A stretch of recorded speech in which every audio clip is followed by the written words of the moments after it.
ఈరోజు వీడియోలో UDISE plus 2024-25 విద్యా సంవత్సరంలో కొత్తగా జాయిన్ అయ్యేటటువంటి స్టూడెంట్స్ ఎవరైతే ఉన్నారో కొంతమందికి ఆధార్ నెంబర్లు ఉండవు. అలా ఆధార్ నెంబర్ లేనటువంటి స్టూడెంట్స్ ఎవరైతే ఉన్నారో వారిని ఎలా యాడ్ చేయాలనే విషయం గురించి ఈరోజు వీడియోలో మనం ఒకసారి చూద్దాం. ముందుగా ఇందుకు సంబంధించి యూడైస్ ప్లస్ స్టూడెంట్ మాడ్యూల్ అని గూగుల్లో సెర్చ్ చేస్తే మనకి ఇలా కనపడుతుంది. దాని మీద ప్రెస్ చేయగానే ఇక్కడ స్టూడెంట్ డేటాబేస్ మేనేజ్మెంట్ పేజ్కి వెళ్తుంది. దీనిలో సెలెక్ట్ స్టేట్ అని చెప్పేసి వస్తుంది. ఇక్కడ మనం ఆంధ్రప్రదేశ్ వాళ్ళు ఆంధ్రప్రదేశ్, తెలంగాణ వాళ్ళు అయితే తెలంగాణ సెలెక్ట్ చేసుకుంటాము. తర్వాత గో అనే ఆప్షన్ ఏదైతే ఉందో దాని మీద క్లిక్ చేయగానే కన్సర్న్ స్కూల్ యొక్క యూజర్ ఐడి, పాస్వర్డు, నెక్స్ట్ ఇక్కడ ఉన్నటువంటి క్యాప్చా కోడ్ ఎంటర్ చేసి లాగిన్ అనే ఆప్షన్ ద్వారా ముందుగా లాగిన్ అవ్వాలి. ఒకవేళ ఎవరైనా సరే పాస్వర్డ్ కనుక మర్చిపోతే ఇక్కడ ఉన్నటువంటి ఫర్గాట్ పాస్వర్డ్ అనే ఆప్షన్ ఏదైతే ఉందో దాని ద్వారా పాస్వర్డ్ని రీసెట్ చేసుకోవచ్చు. లాగిన్ అయిన తర్వాత హోమ్ స్క్రీన్లో మనకి ఇలా కనబడుతుంది. ఇక్కడ మనకి 2024-25 అకాడమిక్ ఇయర్ని మనకి ఇక్కడ ఆరెంజ్ కలర్ బాక్స్ ఉంటుంది. దాన్ని సెలెక్ట్ చేసుకోవాలి.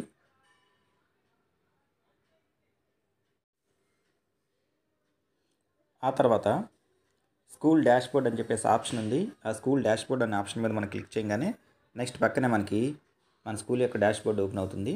దీనిలో వచ్చేసరికి ఇక్కడ ఒక విషయం గుర్తుపెట్టుకోవాలి, ఏంటంటే యాడ్ స్టూడెంట్ అనే ఆప్షన్ ద్వారా మనం కేవలం ప్రైమరీ స్కూల్లో వచ్చేసరికి ఎల్కేజీ, యూకేజీ, ఫస్ట్ క్లాస్ ఈ క్లాసులకు సంబంధించినటువంటి విద్యార్థులు మాత్రమే మనం యాడ్ చేసుకోవడం కుదురుతుంది. అంతేగాని ఇక మిగతా క్లాసు స్టూడెంట్స్ ఎవరైతే ఉన్నారో వాళ్ళు మనం యాడ్ చేసుకోవాలంటే ఇంపోర్ట్ మాడ్యూల్ ద్వారా మాత్రమే మనం యాడ్ చేసుకోవడానికి కుదురుతుంది. కానీ ఇంకా వేరే ఏ క్లాసులో కూడా కొత్తగా మనం యాడ్ స్టూడెంట్ అనే ఆప్షన్ ద్వారా పిల్లల్ని యాడ్ చేసుకోవడం కుదరదు అనమాట. సో కాబట్టి గుర్తుపెట్టుకోవాల్సిన అంశము ఫస్ట్ క్లాసు, అట్లాగైతే కొన్ని స్కూల్లో అంగన్వాడీ PP1, PP2 రెండు ఎల్కేజీ, యూకేజీ కూడా కొన్ని ఉన్నాయి. అలాంటి వాళ్ళు ఎల్కేజీలోకి యూకేజీలో కూడా అడ్మిషన్ తీసుకోవచ్చు. కాబట్టి ఈ 3 క్లాసులకు సంబంధించి అంగన్వాడీ వాళ్ళు లేనటువంటి స్కూల్స్ ఏవైతే ఉన్నాయో వాళ్ళు ఫస్ట్ క్లాస్లోకి కొత్తగా యాడ్ స్టూడెంట్ అనే ఆప్షన్ ద్వారా మనం స్టూడెంట్స్ని యాడ్ చేసుకోవచ్చు. ఇక్కడ దాని ఎదుర్కొంటూ ఉన్నటువంటి యాడ్ స్టూడెంట్ అనే ఆప్షన్ ఏదైతే ఉందో దాని మీద మనం క్లిక్ చేయాలి. క్లిక్ చేయగానే మనకి ఇక్కడ ఫామ్ ఓపెన్ అవుతుంది. దీంట్లో కొంతమంది స్టూడెంట్స్కి ఇంకా ఆధార్ నెంబర్ అనేది ఉండదు. కొంతమంది ఎన్రోల్మెంట్ నెంబర్ మాత్రమే ఉంటుంది. అలాంటప్పుడు ఆధార్ నెంబర్ లేనటువంటి స్టూడెంట్స్ ఎవరైతే ఉన్నారో వాళ్ళకు సంబంధించి Aadhaar number of the student అని చెప్పేసి ఇక్కడ ఉన్నటువంటి దీంట్లో ఆధార్ నెంబర్కి బదులు మనం 12 9 ఆధార్ మనకి 12 అంకెలు ఉంటాయి కాబట్టి 12 9 ఇచ్చేస్తే తీసుకుంటుంది. ఇదిగో ఇక్కడ మనకి టిక్ మార్క్ కూడా వచ్చింది, మీరు గమనిస్తే.